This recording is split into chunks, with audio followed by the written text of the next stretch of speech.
Michael mentioned, this is a complementary additional piece that is supporting their sustainable homeownership through the heirs property and estate planning training series.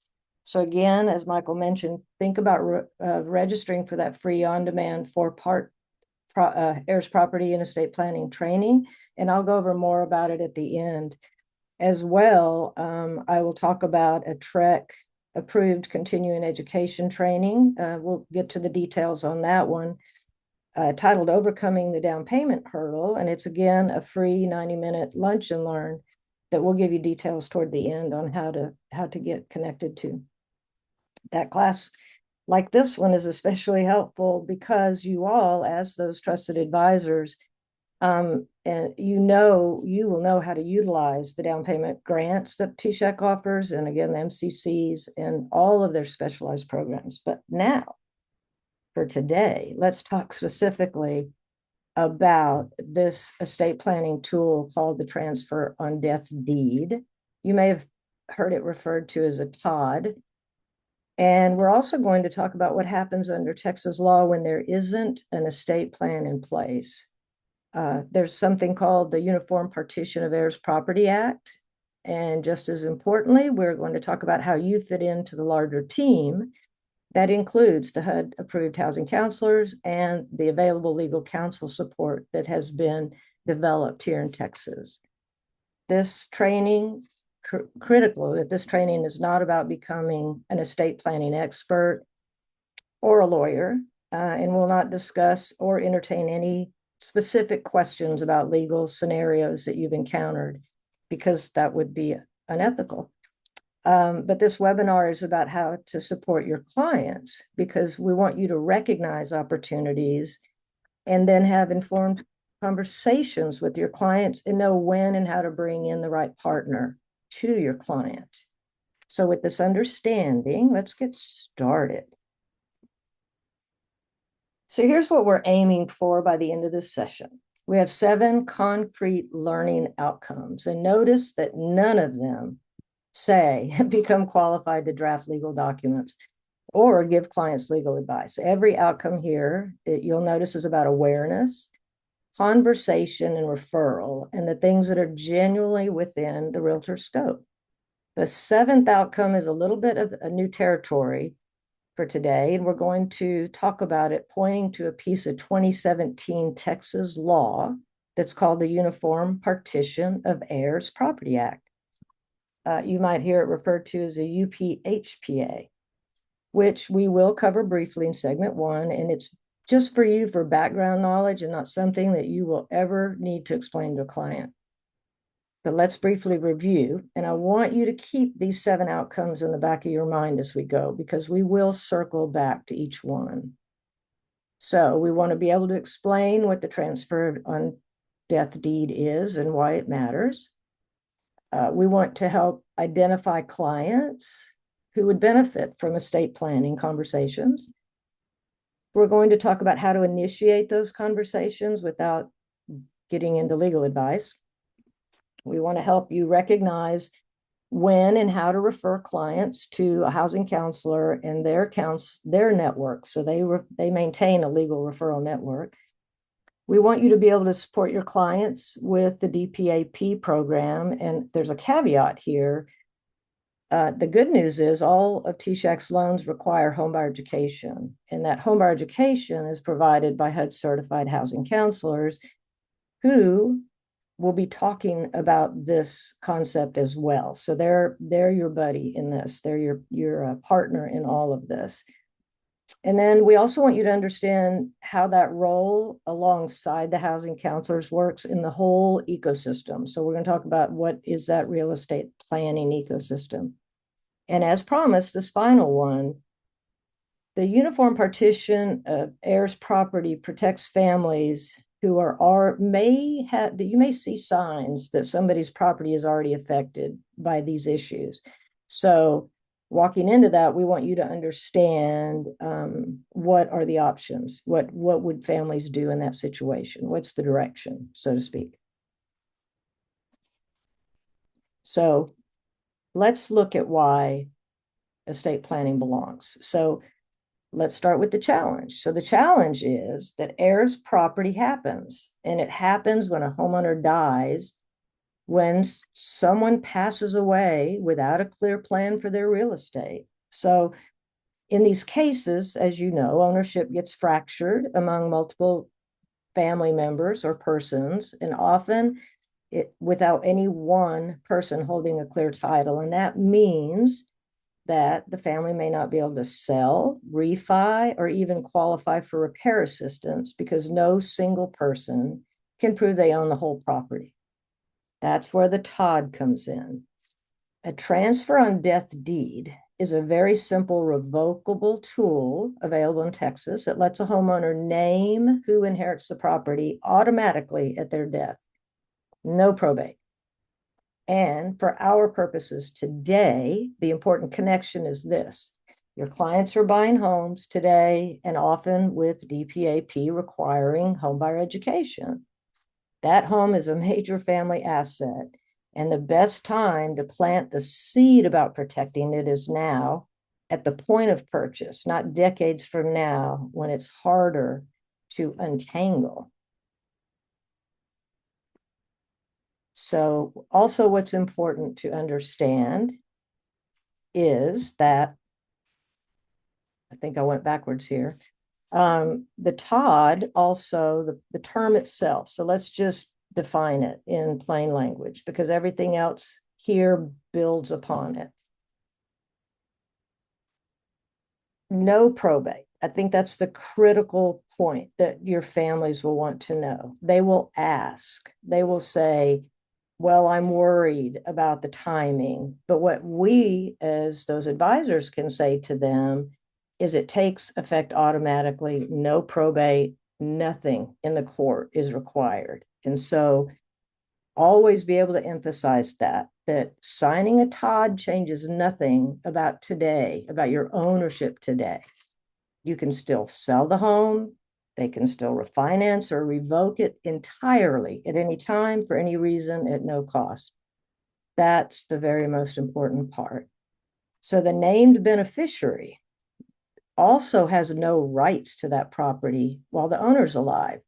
So you might think about the comparison that this comparison tends to land well. It works a lot like naming a beneficiary on a bank account or even a life insurance policy. But this process is just applied to real estate.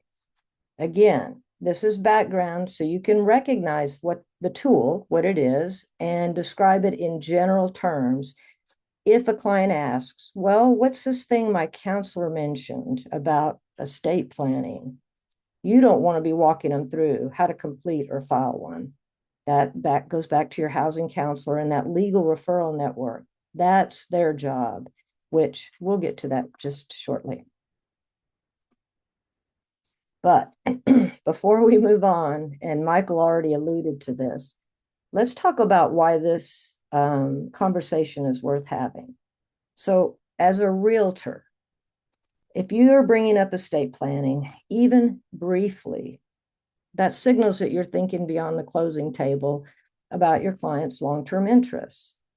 That builds a different kind of trust, and clients remember it, and it also sets you apart from those who may treat the transaction as a finish line. And practically speaking, knowing your lane, which is recognize and refer, nothing more, it actually protects you because the risk is not in mentioning that a TOD exists. It's when we try to explain it or advise on it ourselves. So know that it also positions you as what we refer to as a legacy-minded advisor rather than a transaction closer, which resonates strongly, especially with multi-generational and first-time buyer households. So think about this. Clients who feel genuinely cared for are more likely to refer their family and friends, and we know that. And estate planning conversations tend to land as above and beyond.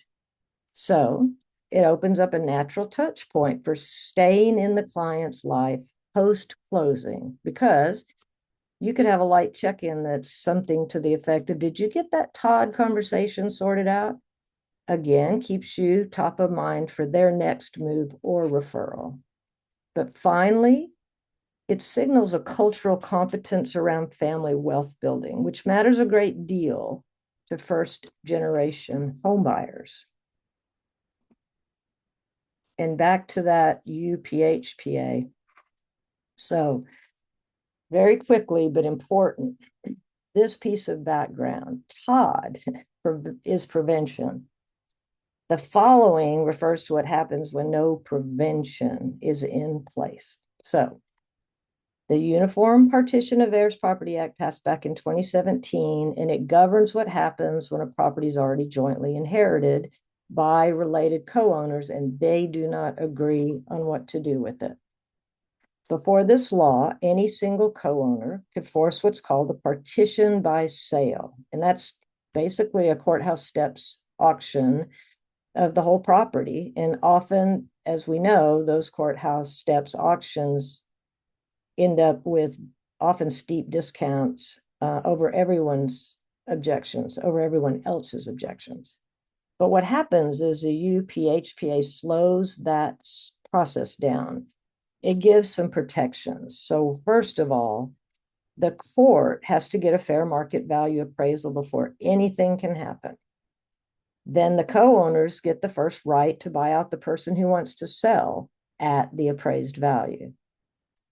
If the sale still has to happen, it goes through a proper open market process with a real listing, sealed bids, instead of the old courthouse steps process. And for you, this issue might show up most often in a listing conversation. So if you have heirs who inherit a property together and they don't agree on selling it, that is your cue. You can still refer them immediately to the Housing Counseling Network. And be very clear, you are not assessing whether a property legally qualifies as heirs property. You're never explaining how a partition action works, and you would never want to predict what a court would do. And that's exactly why we have the Legal Referral Network set up here in Texas, which that's our very next topic.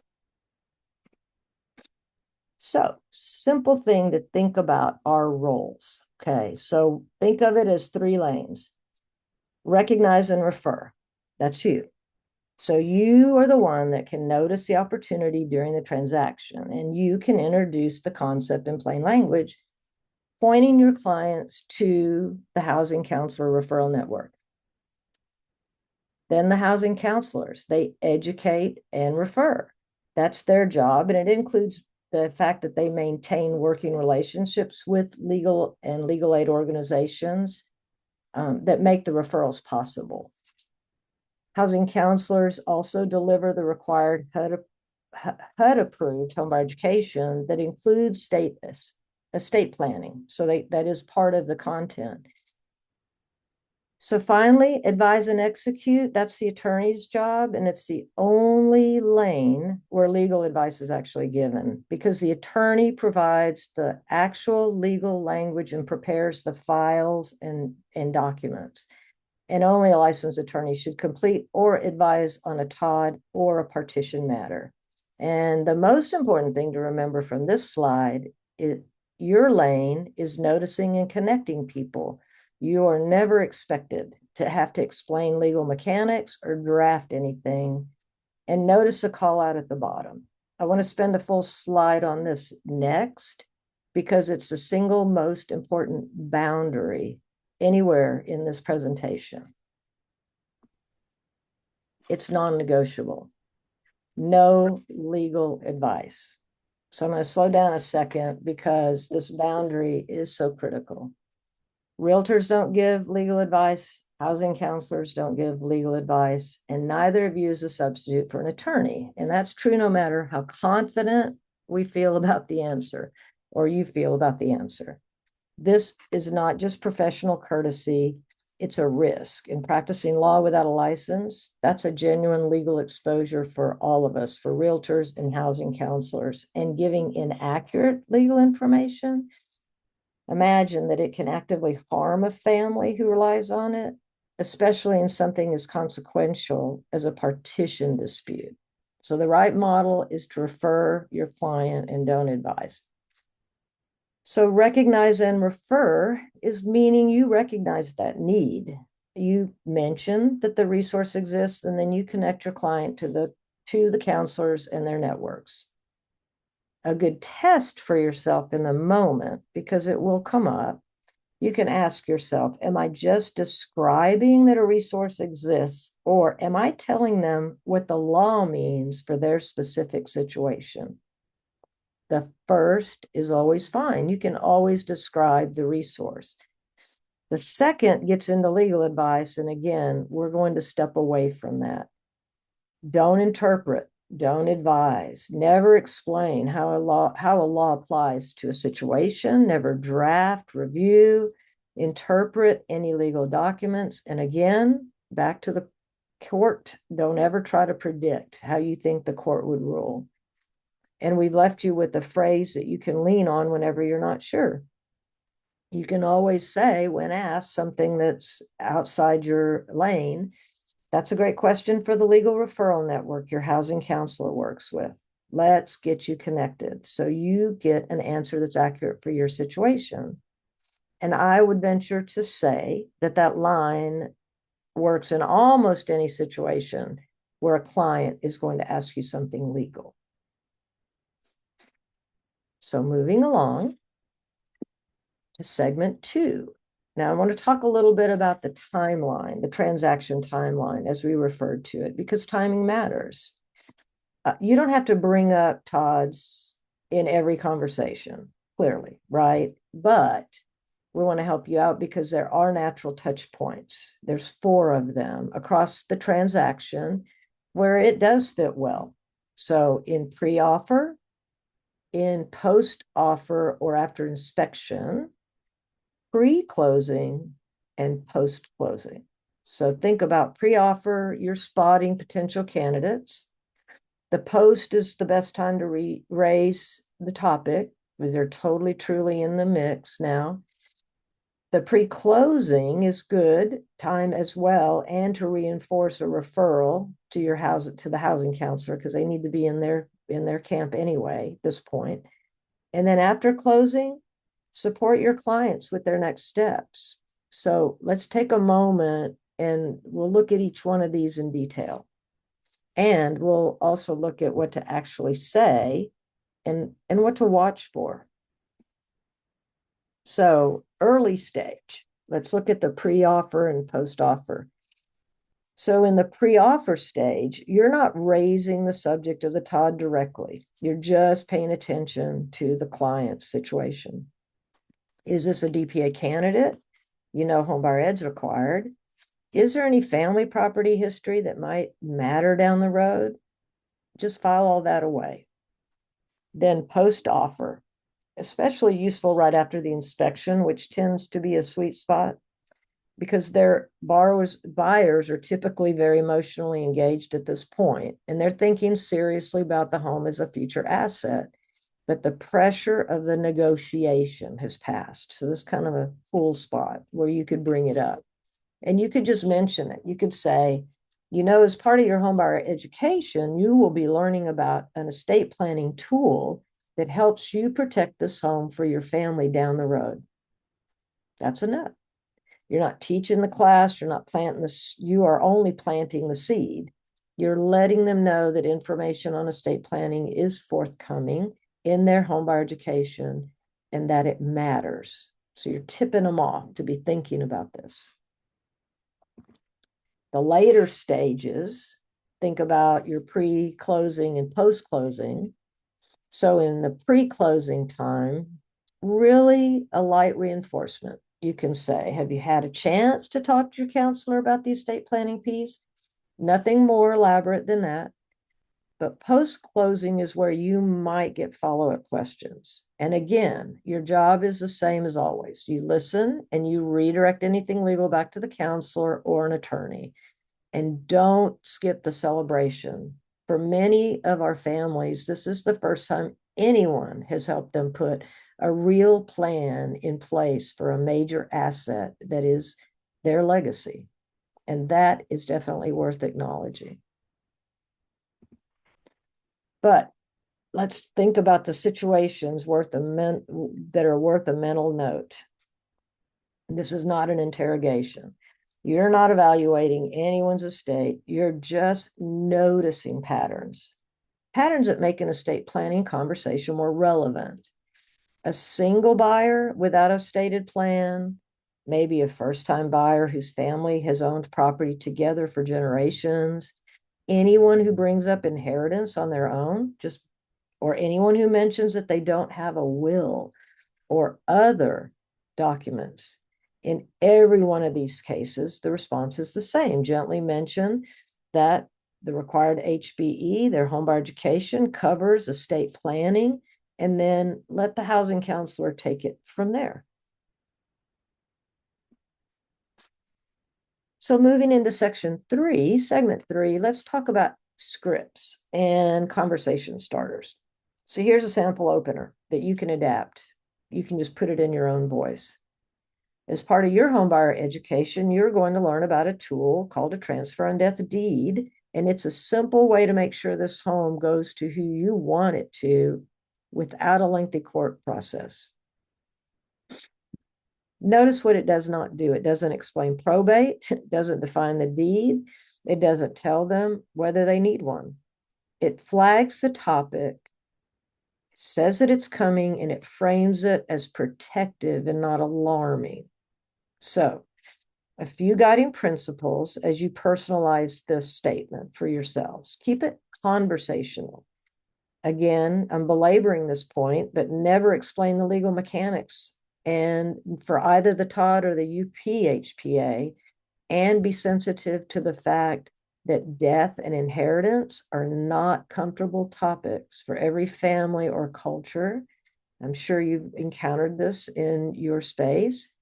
And if you don't know an answer, and often we won't know the answers, that's fine. Just say so. And we point them to their housing counselor. But you're going to get pushback sometimes, and you'll get questions that maybe you don't feel equipped to answer. These are both normal occasions, and they both have the same response pattern. For hesitation, validate the feeling and reframe the timing as advantage. So why would I need this now? I just bought the house, your client may ask.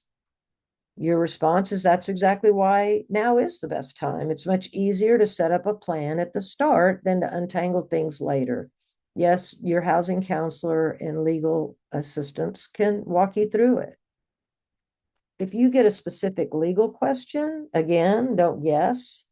You can redirect warmly and immediately to the referral network and follow up. Say, that's a great question for your legal referral network. You may not use those words, legal referral network. You may see for your housing counselor and the legal assistants that they can connect you to, something to that effect. But what you're emphasizing is, I want to make sure that the answer you get is accurate for your situation. So let's get you connected. And in the goal of both these cases is the same. You want to keep the client feeling supportive, again, without stepping outside your lane. And finally, section 4 is about collaboration and resources. So I would tell you that this is the whole picture in one diagram. This is collaboration. This is the beauty of collaboration. You introduce a concept and you identify an opportunity. The housing counselor delivers the comprehensive required education and maintains the working relationships with legal organizations that make the referrals possible. And legal counsel is the only stage where actual legal advice is given and where the docs are prepared and filed. As you can see, each stage hands off cleanly to the next, and nobody is expected to do another stage's job. And notice that the handoff is what makes this a sustainable at scale. More on resources. These are for you and your clients. And I promised I would tell you more about the training opportunities at TSHAC. So here are 4 places that you and or your clients can get more information. So first of all, the 4-part webinar series that's designed for housing professionals. The heirs, it's for more in-depth knowledge on everything heirs property and Todd. And then TSHAC also offers the Overcoming BPA Hurdle, a class that's, again, a webinar, but they also offer it in person regionally throughout the state. And there on the TSHAC's website, I'm sure you've seen it, is the Housing Connection Network. And that's where all the HUD-approved housing counselors are connected. You can search by your area. This is another good piece of information for both you and your clients. For anything legal, the Legal Referral Network, like the one the housing counselors maintain. So rather than ever naming a specific attorney or an organization yourself, unless your counselor has instructed you to do so. So you can just refer to the counselors who maintain without you having to name any specific legal help. And of course, TSHAC's DPA program page, down payment assistance program page, has the full homebuyer education requirements that your clients need to complete in order to be eligible. Thank you. I appreciate it. The next 2 slides that I have to offer will go a little bit deeper on the legal resources. These are just helpful for you to be aware of. So first of all, this is a list of legal aid resources. And I say general because this is a general, stable, statewide information list. These are the kind of things that are useful to know. These groups are useful regardless of a client's specific situation. So this is not just heirs property. It's generally the legal aid landscape here in Texas. And however, housing counselors, while they work with these, they may have even more localized referral networks, to keep that in mind. Let's elaborate on just a couple of these. So the State Bar's referral service is the right first call when someone doesn't qualify for free legal aid, but still wants an initial consult. Texas Law Help, listed here, is a good self-help resource. So I'm saying that because sometimes folks want to do a little learning on their own. They want to go do some research. So anyone who's looking to help themselves learn more about Texas law generally, or specifically in this case on the heirs issues, they can go read on their own. They don't have to talk to anybody. Sometimes that's just what some people want. But let me show you some more resources, but these are specific to heirs property and Todd referral. So these are specific recommendations that pertain to this issue at hand. And so you'll find, if you do take the TSHAC 4-part series, that some of these legal counsels are some of the subject matter experts. I'm planting that seed. I really want you all to go take that piece. So first of all, let me tell you the Earl Carl Institute. They're at Texas Southern University's Thurgood Marshall School of Law, and they are one of TSHAC's own training partners in the curriculum for heirs property. They also provide free legal services, specifically for title clearing, cases of partition suits, and estate planning, and they're primarily in the Houston and Fort Bend county area. The next groups, Texas Rio Grande Legal Aid, Lone Star Legal Aid, and Legal Aid in Northwest Texas, are the 3 federally funded legal aid providers that together cover every county in Texas. Wherever a client is, one of these 3 is their regional entry point. Texas Legal Services Center focuses on rural Texans. Keep that in mind. And the State Bar's Lawyer Referral Service is a fallback, again, for clients whose income is too high to qualify for free legal aid, but they still want an affordable initial consult. Finally, St. Mary's Law Real Estate Clinic serves San Antonio and South Texas. And in this case, students guide Texans through legal processes. So for you to know, this is going to be some of what the housing counselors will also have, or they will have all of this and more, because as we mentioned earlier, they sometimes have a very much more specialized legal referral network as they grow these networks in their space and as housing counselors. So we're about to finish the conversation here. And so I just want to help recap.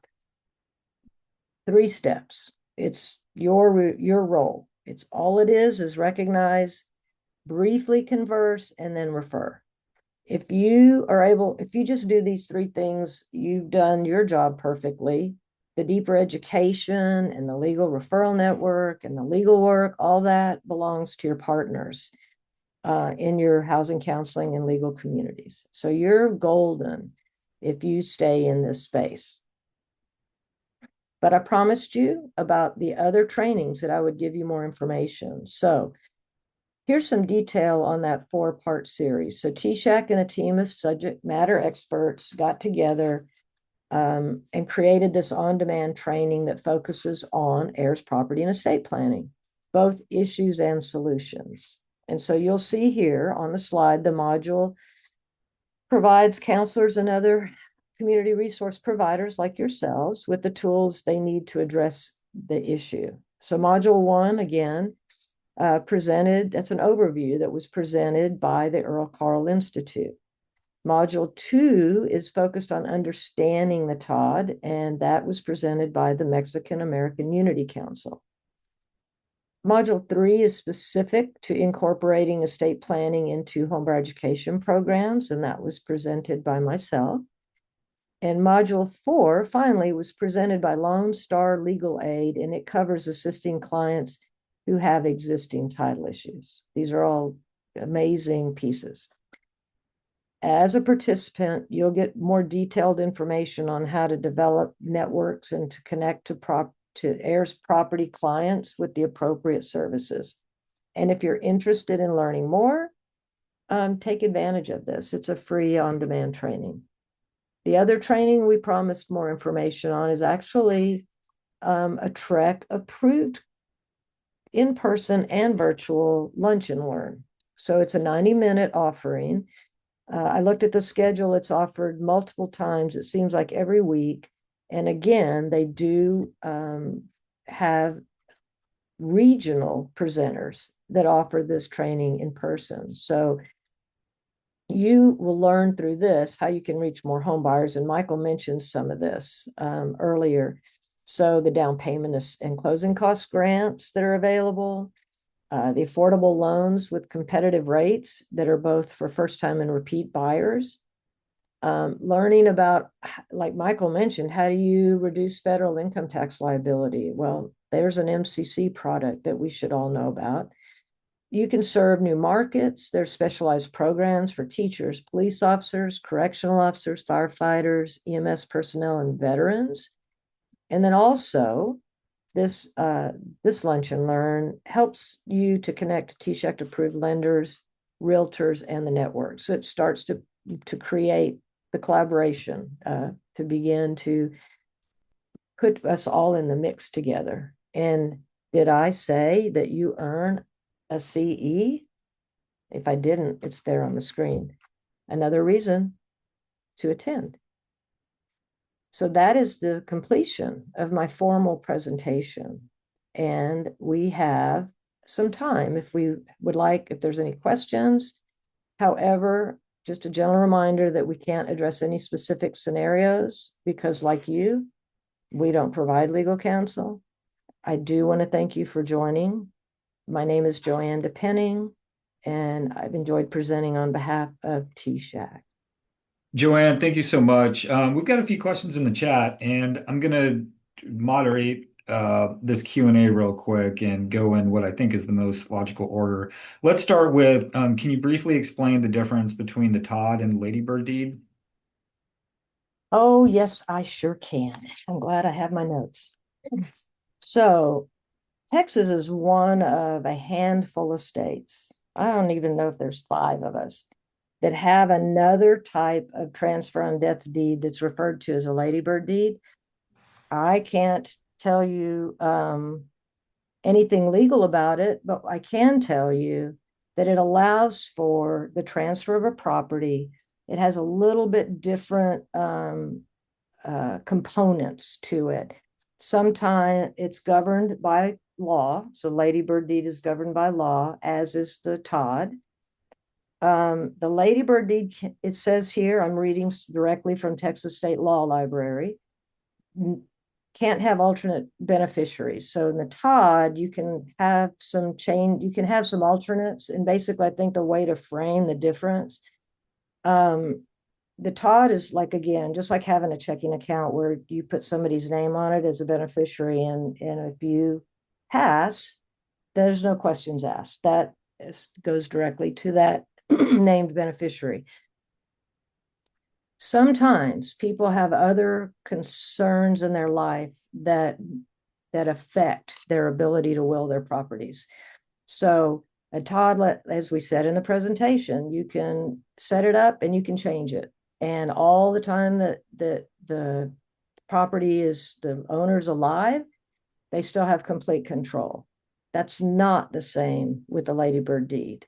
There are some nuances, there are some protections, but there are also some things that could, and I'm reading again, trigger a due on sale clause when the owner dies. So imagining that's not a free and clear property, right? So always guiding folks to an attorney that can show them the two different, the two possibilities, the two transfer types, and have them go through those nuances, because sometimes with the difference with the Lady Bird deed, and I guess just throw it out there, it can be difficult to sell the property without the beneficiary. So I guess the beneficiaries have a little, they can have a little say so during the life of the owner. Whereas in the Todd, the owner can do whatever they want. They can fix it, change it, negate it, anything. It's easily controlled. I think I've said Thanks. enough. Yeah, thanks, Joanne. Charles Rawls asked if there was a cost for counselors. Now, Charles, if this is in regards to the training that the heirs property training that we provide to counselors, I can say that there is no cost. Our training is provided for free. If it was a cost for something else, can you just in the chat or either come off mute and provide more context to that question? But happy to try to answer that. And then just had a question come in about if a client didn't use DPA and they didn't use a housing counselor, can they still be referred to a legal network since they didn't have a housing counselor whenever they initially purchased? And the answer to that is yes. In fact, one of the most revealing things that I saw at the Heirs Property Summit was when the legal practitioners were talking about the clients that came through with heirs property issues. And almost none of them would walk into a clinic and say, hey, I've got an heirs property issue. It was usually something along the lines of something's going on with grandma's house, or something's going on with my aunt's house. Something's going on with my house and we need some help. Now, odds are that that family never, more often than not, didn't avail themselves of any counseling services up until that point, including DPA, but that doesn't cut them off from receiving those services going forward. So I hope that satisfactorily answered that question. There was one more question about uh, who is eligible to receive services with the housing counselor? Joanne? Very broad question. That's a very broad question. So, housing counselors are available to anyone in the country, basically. They are, the housing counselors are certified by HUD. They take a test over 7 content areas. And so they're generally very well-rounded informationally. Anyone who needs assistance with budgeting. Folks sometimes approach housing counseling organizations when they're just thinking about buying a home. Maybe they haven't gone and engaged with a real estate professional yet. They can go and become more informed. The housing counselors offer very well-rounded education services. And as an educator who has certified thousands of educators in the country. It's okay when someone goes through that class and comes out and says, you know what, this is not for me. And that's always been a hard pill to swallow, but we would like everyone and anyone who's curious about how to make their living situation, their financial situation, any kind of fair housing issues, tenant issues, rental issues. Those are all spaces that the housing counselors work in, and they can help clients. Many of their services are free of charge. Again, the best way to connect to them is to go on to TSHAC's. You can go to HUD.gov, but I would prefer that you use TSHAC's network, because these are the folks that are all in the conversation, always aware, being trained by TSHAC.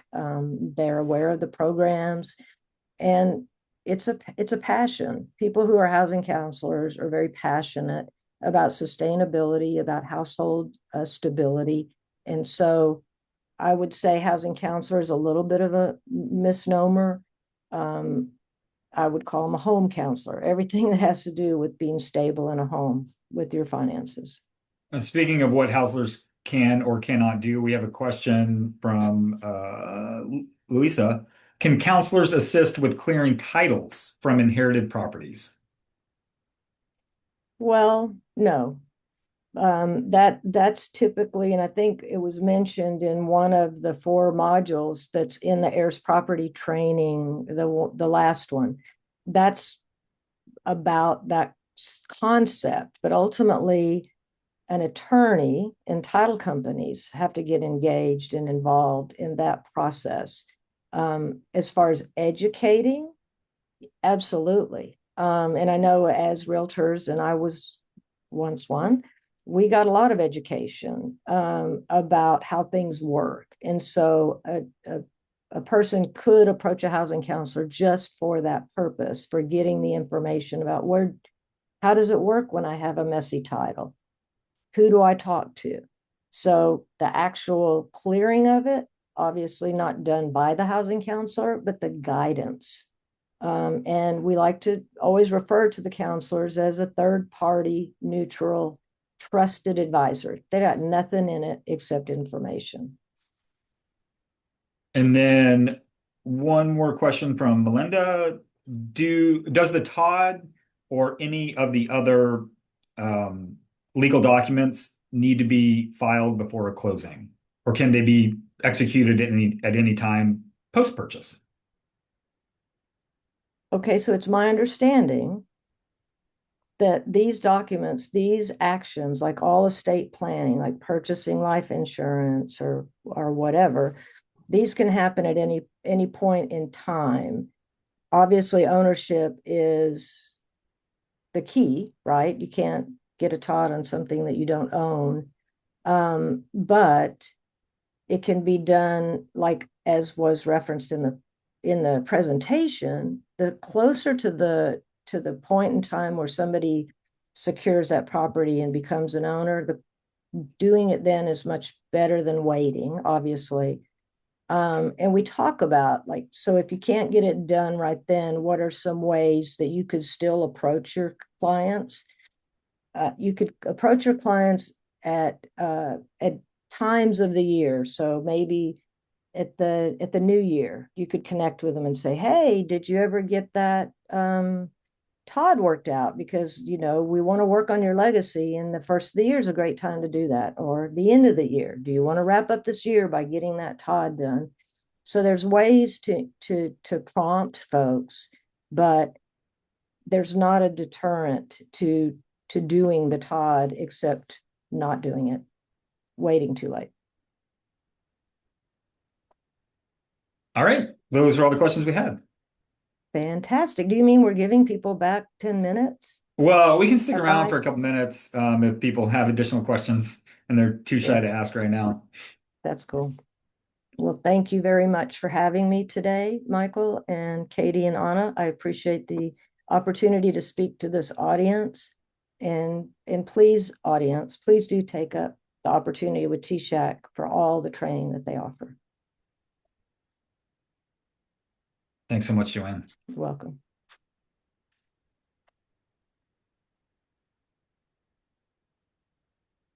I'm going to do something on my keyboard here, so it's probably going to change what you see. I couldn't see any of you. Now I can. Hi, folks. Nice to see you all. Wow.